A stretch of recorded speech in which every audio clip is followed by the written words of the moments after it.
This episode of DoD TV is brought to you by the new specially designed, lightweight, and durable Tenzing Hang Time Day Pack. Go further, hunt longer, Tenzing.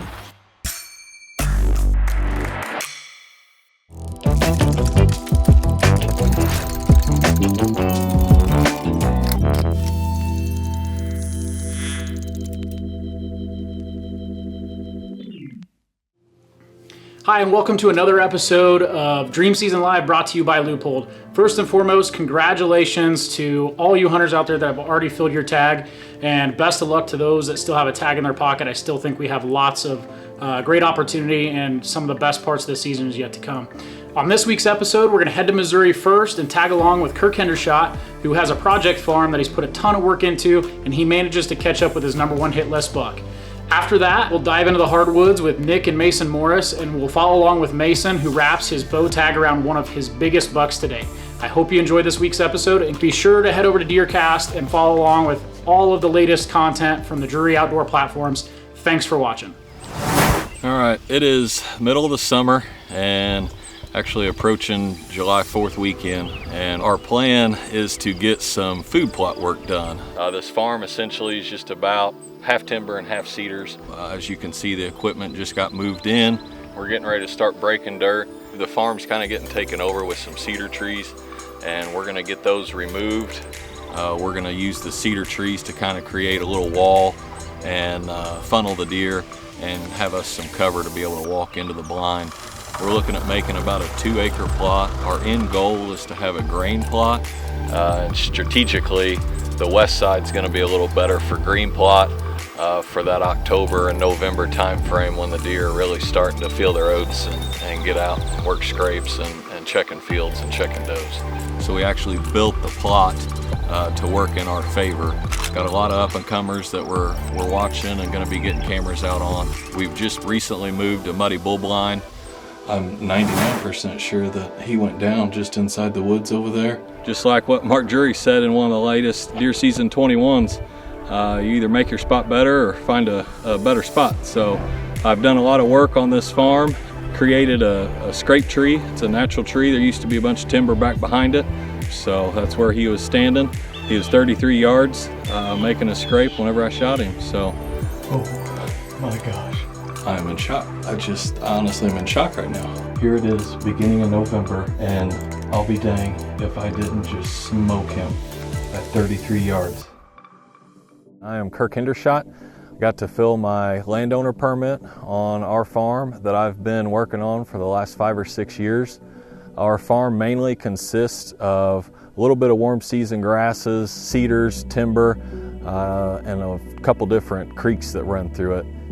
Got a muddy bull blind set up in a strategic pinch point in this food plot where it bottlenecks down and kind of forces the deer. There's a natural timberline with a lot of oaks where they already make a lot of scrapes and just a really good travel corridor. So had about an acre worth of timber cleared out on the north and south side of this blind. The north side of the blind was more cedars cleared. The south side was more bigger timber. There was one corner, and it was a scrape tree that the deer hit year after year. Have a lot of trail camera photos. So I marked off that tree, had the gentleman that was clearing come in and made sure he was aware not to take that tree down, so he cleared everything around it. Then I came in with our tractor and was able to push all of the timber and cedars up into one big kind of elongated pile, basically to form a wall. Now fast forwarding into the 2021 summer, we got the Reconic cell cameras put out, and sure enough, I believe it was late July, early August, he showed up, recognized him right off the bat. Antler-wise, he didn't change a whole lot from last year. So now in the last week of October, my dad was sitting kind of back in a grassy area where we have a Reconic cell camera. We have his picture working a scrape there, but he did have an encounter with that buck. Getting his MRI about the buck, he told me that he felt like he was fully mature, now coming into the first week of November. As luck would have it, on a Tuesday, I was working and he was staring at a doe in our clover plot within bow range of the muddy bull blind. fast forward to Wednesday, and sure enough, it was this 5x5. He was working a scrape at 11:57. So I knew that he was searching very seriously for doe, and I knew it was time to get in there and make my move. All right, guys, I am on a solo mission today. I've been working a lot this week and watching my Reconic cell cameras, and there's 2 bucks in particular that I'm looking for today. The one that we have history with last year's my main target, so I really want to see him on the hoof. Been pretty slow going so far. It's just about 8 o'clock and first part of November, so hopefully the deer cooperate for the camera and for me to get a shot, but we'll just have to kind of wait and see how she plays out.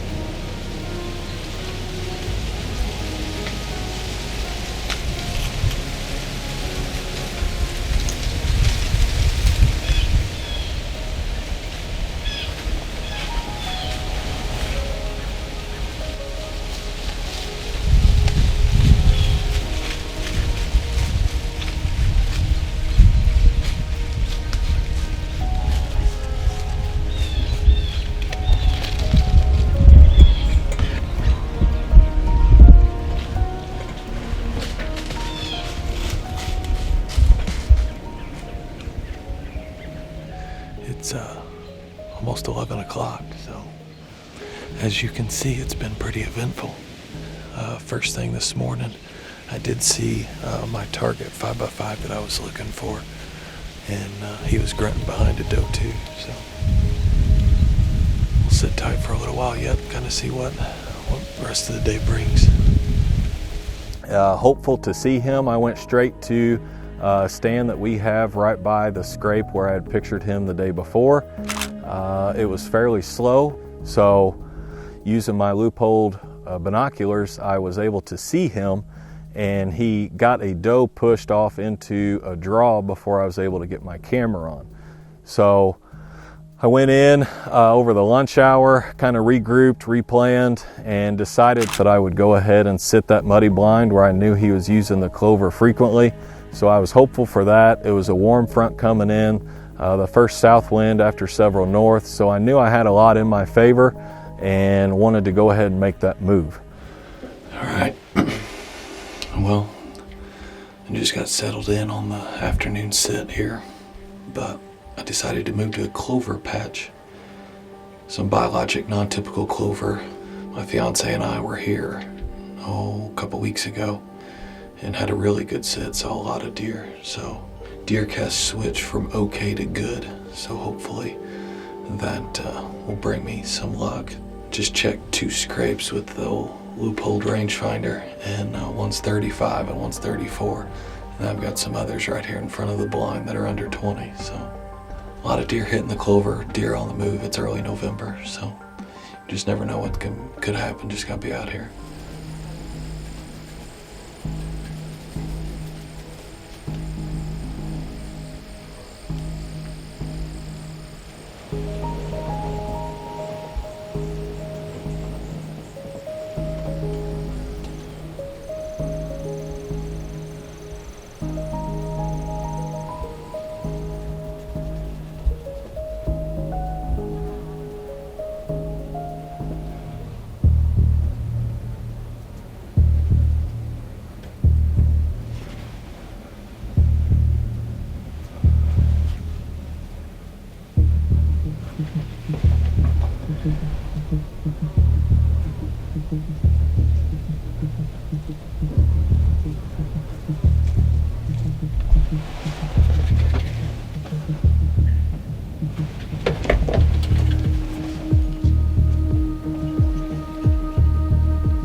Oh my gosh. He just went down. I did it. Perfect. That worked out perfect. I honestly am in shock right now. So, I don't even know what time it is. It's 4 o'clock on the nose. Holy moly. I am in shock that came together. He come into the clover just like he was supposed to, and man alive. Just in shock, honestly. Man, if you don't have DeerCast, get it. It is, it's money on deer movement, and it's one of the best weather apps you can have, tracking, everything else. Let's go take a look at him.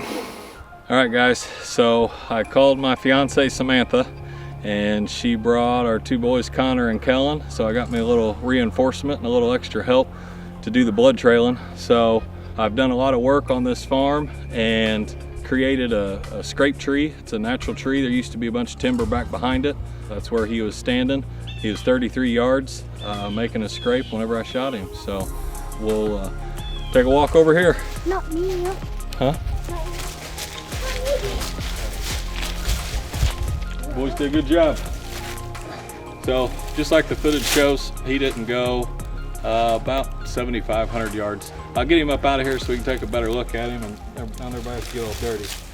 All right, sorry I'm out of breath. So I called my fiance Samantha, her and the boys, Connor and Kellen, come out and got a little practice blood trailing. He actually was on the Reconic cell cam yesterday at noon. The day before that, he was in this clover plot at about 5:30. So we've got history with him. We got his sheds from last year.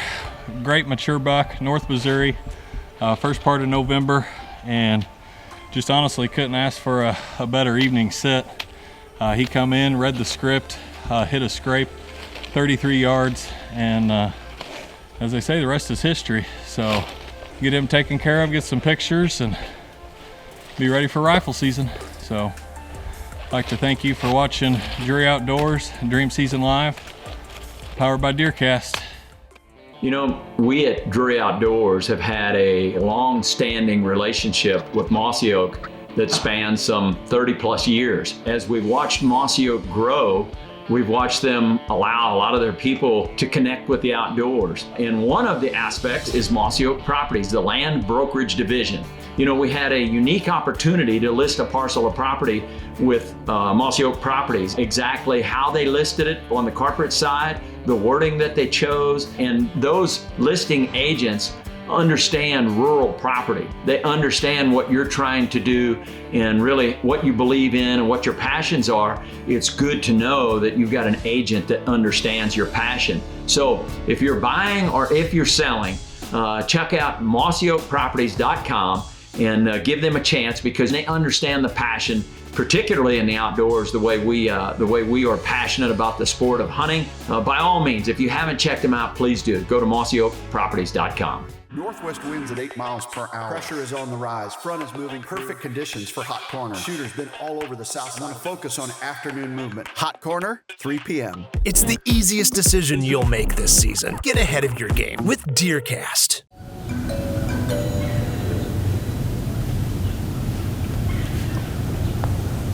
Alright, it's the morning of November 6th. We're in one of our favorite stands this morning for the rut. It's called the pond stand for obvious reasons. There's a pond right over my shoulder. It's a great rut spot. We're in the middle of everything on our farm. We're expecting a high energy morning, a lot of action. DeerCast says okay this morning, moving towards good. The later it gets, so maybe some mid-morning movement. We're in phase 6, the buck parade, so hopefully we have a parade come by us today. We got a big shooter, it's very mature 10-point in here. We call 5-head. Hoping to get a look at him, but there's also some other great other bucks in here.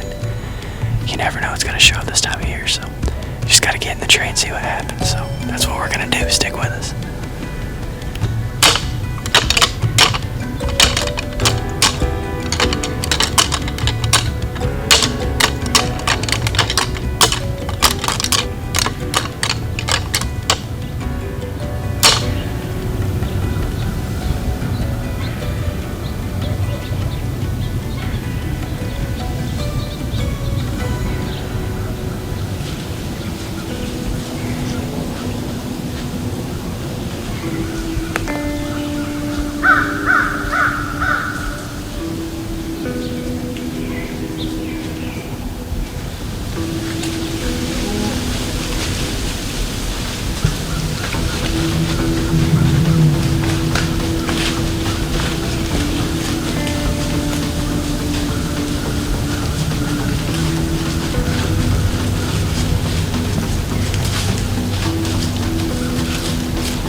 5 minutes earlier because we heard one buck roar not too far from us.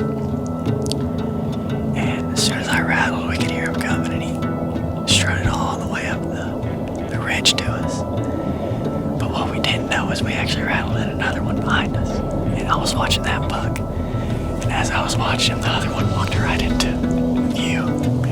Bigger one, big, really nice 8-point, probably 4-year-old 8-point. Just neither of them were the age class we were really looking for, but still. First time you ever rattled deer yet? First time I've ever rattled 2 in. I've rattled in little bucks before, but never 2 good ones like that.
Alright guys, as you saw in the video, I just shot 5 head. He's the target buck we were in here after this morning, and it couldn't have worked out any better. Rattled him up, chaotic morning, but as you saw in the video, hit him in the spine. Not the best shot. I just got back from finishing him and all, putting the final shot on him. He has expired. Obviously, not the shot you want to make. This is going to make me better though. I'm going to go home, practice as much as I can. Hard pill to swallow. I'm 15, still learning, so we're going to go do the recovery. I'm excited. I did get a look at him. He is way bigger than we thought he was, so.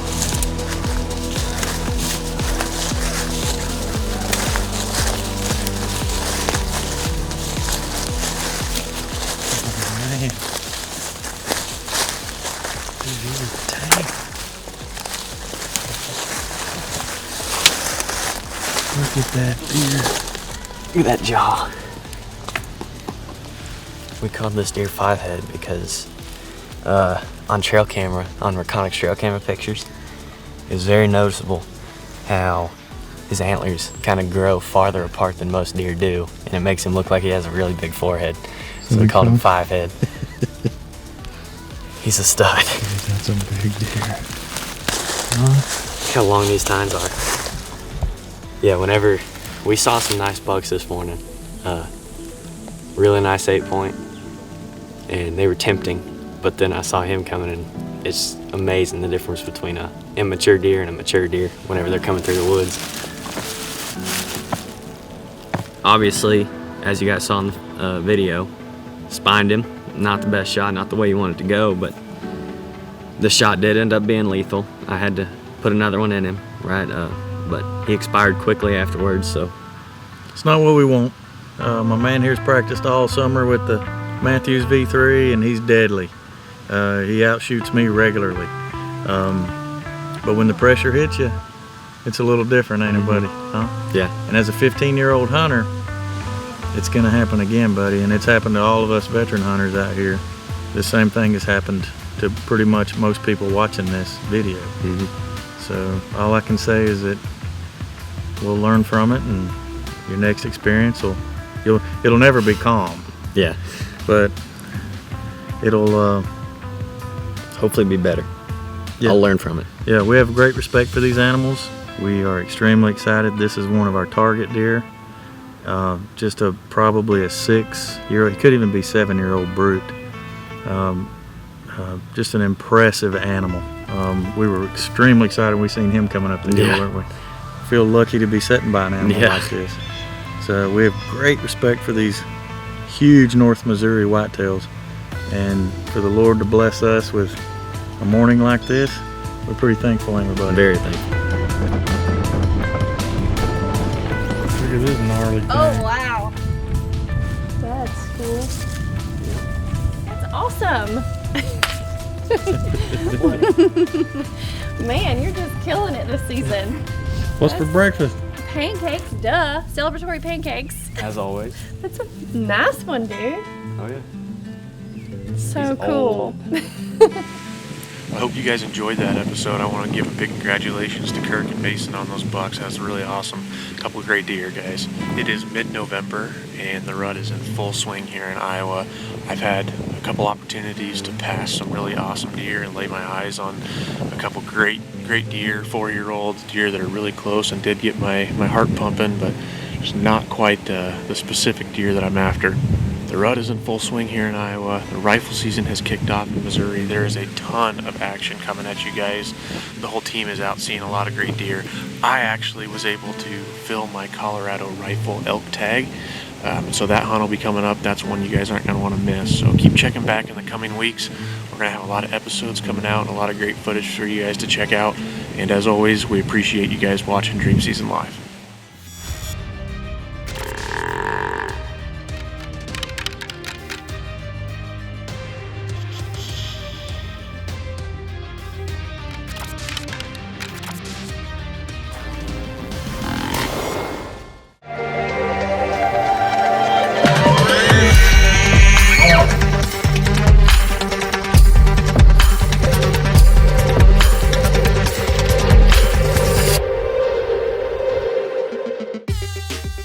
We're adding new videos every week, so make sure to click that subscribe button and check out all of our amazing content. This episode of Dream Season Live is brought to you by MOTV. For access to all our Drury Outdoors TV shows, head over to the MOTV app today.